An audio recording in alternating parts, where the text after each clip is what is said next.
Defector is a spy action game from the Wilson Hart developers, but what really makes it special is that it feels like a second generation VR game.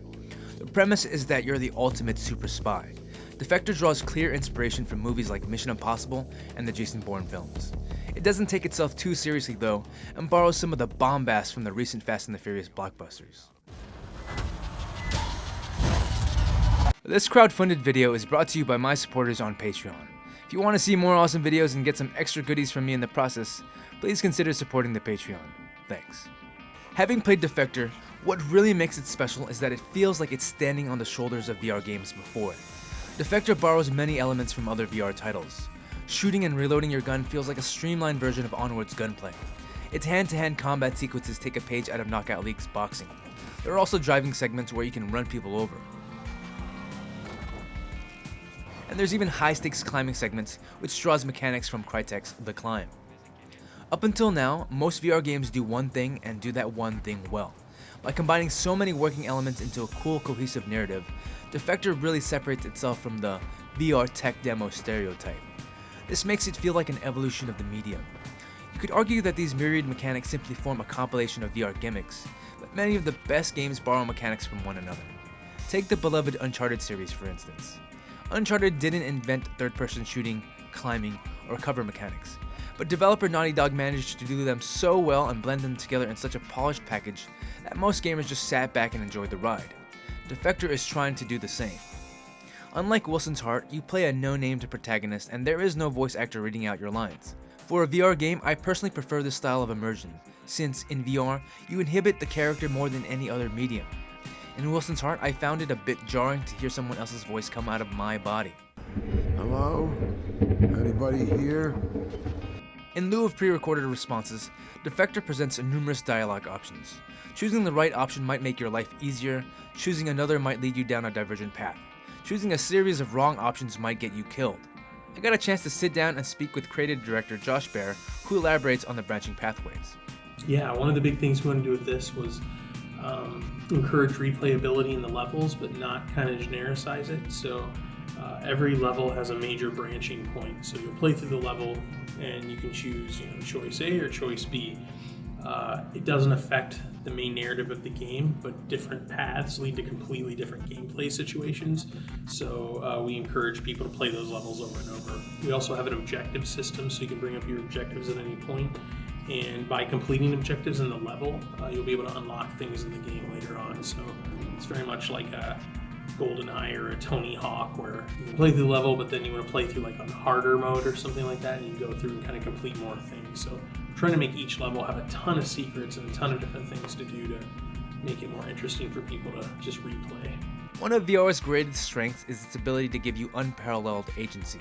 The freedom and power to use your own body to interact with environments more uniquely than ever before. So it's nice to see Defector embrace that side of the medium's strength through player choice. Not only does this extend to dialogue options, but your physical actions as well. See those guys there? You can either aim down your sights and shoot them with your gun, or hop into a car and then run them over to alter the course of the game. Okay, bad plan, bad plan.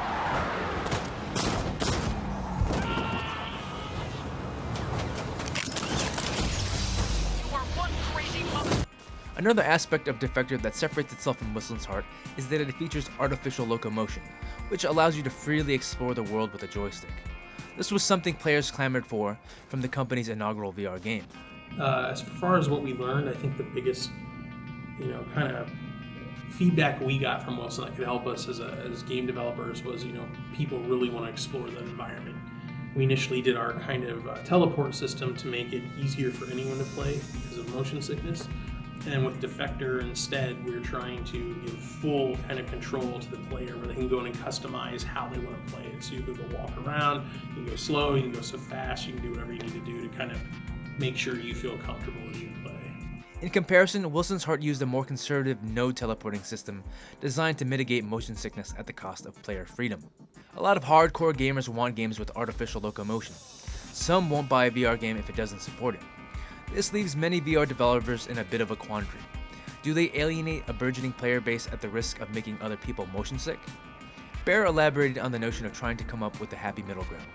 We kind of always use the roller coaster analogy where There's some amazing rides and roller coasters, but no matter how you make them, not everyone will be able to go on that ride or experience the ride. And we definitely don't want that, but we don't want to, at the expense of making the game not cool, make it too generic. So I think we're doing a really good job with trying to give people options as far as speed, tunneling, things that can make it easier for them, or they can go full-blown, FPS on a PC or console and just use the sticks and run around however they want. While one of VR's greatest strengths is its ability to give players unparalleled agency to look around and explore at their own leisure, to a game developer, that freedom is often a curse.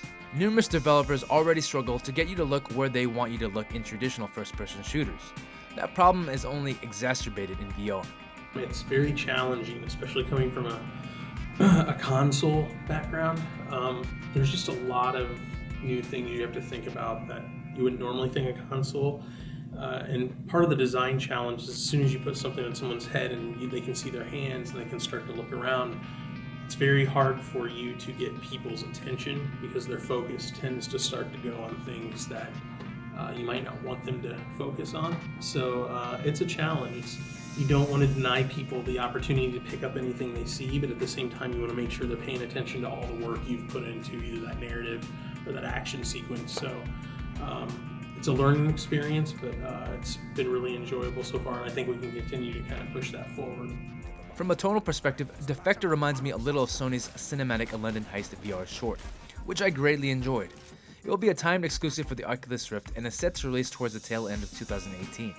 Twisted Pixel promises a highly replayable single-player campaign full of twists and turns. I, for one, can't wait to play more. I want to take this opportunity to thank all the patrons that made this video possible. If you like this feature, please consider supporting the Patreon.